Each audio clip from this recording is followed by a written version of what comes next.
So I finally upgraded my phone. And with my other phone, I did this. My policy with phones is to get the nicest phone you can find. And for me, that ended up being the new Apple 13 Pro Max. The last one I bought was my iPhone 6S Plus. Now, I've had this thing since this thing was brand new, which is one of the reasons why I've always liked Apple. I'm literally being forced to replace this. I've loved everything about it. And I think also this is the last one that had the standard headphone jack, which I will get to in a second. I am very cross with Apple for changing this. Maybe it's because I'm a dinosaur. Everything about this phone is very cool, but the thing that drives me crazy is, first of all, this is the maximum storage. This is basically the top of the line one that they offer. So it's got the terabyte storage. So you spend $1,600 for a phone, which I don't know about everyone else, but that's kind of a lot of money for a phone. But like I said, I'm going to keep this thing for years. So $1,600 for a phone, and they send you half a charger. This is what you get to charge it. You get one cable. That's it. Now, the assumption is that everyone has a brick, which is wrong, because this is a different one than the standard one from before this. It just completely infuriates me that you spend $1,600 and they don't send you a full charger. Now, I know this is getting to be nitpicking, but for $1,600, it better have at least a way to charge the thing. Another reason why I resisted at first to buy a new phone, like I was saying before, this one has a headphone jack, this one does not. And it's not because I am anti-Bluetooth. I actually have the AirPods. So it's not that I'm against the technology. It's not that I'm against Bluetooth. I use these quite often. It's great. It's very convenient for driving and you're making a phone call to have these in. Also, it's great for when you're at the gym. You can just set your phone down on the treadmill. Or the other thing too is in my gym, I have in my basement, I have a TV with an Apple TV hooked up to it.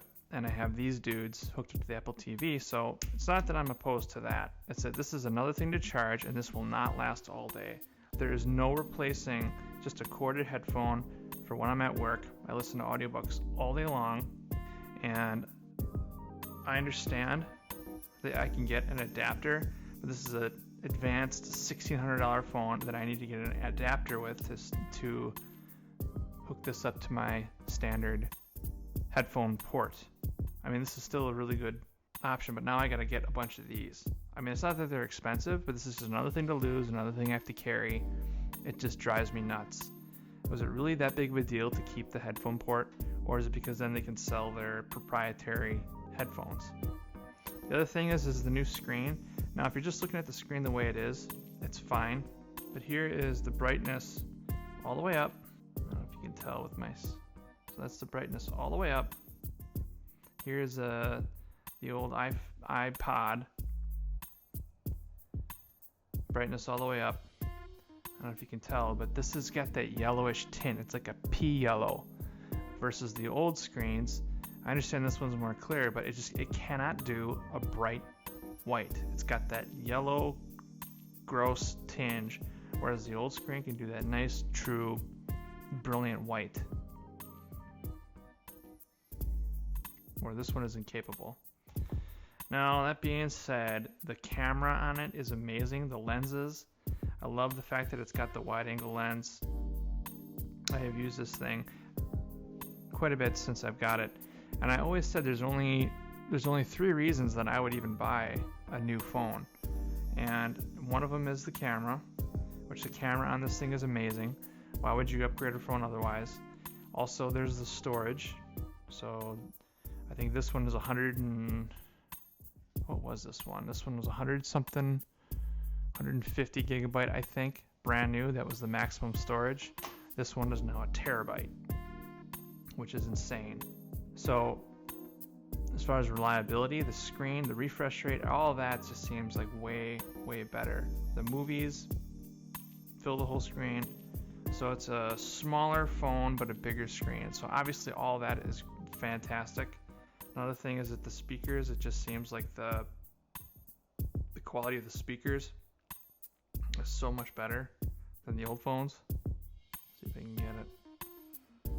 Play an audiobook here for you. So anyways, that's my thoughts. Just a few things. Again, that is nitpicking, but it just drives me crazy. The charger is like probably the biggest thing that drives me nuts, that it doesn't give you a additional charger or brick or anything to charge the phone. Now, I have bricks. I have a way to charge it. That's not the point. The point is it's $1,600 and I can't even use it out of the box because I don't have a charger. So just one more way that Apple nickels and dimes you. This also drives me crazy because I can't listen to my standard headphones and charge the phone at the same time unless I get the Magsafe Charger. So this, come on guys, $1,600 and you couldn't have figured a way to have that port in there. The other thing is the battery life is obviously fantastic. That's another reason to get a new phone. But aside from that, it runs the same 3 apps that I use on my other phone just perfectly. Let me know what you guys think in the comments below. Am I just being completely picky? And I'll talk to you next time.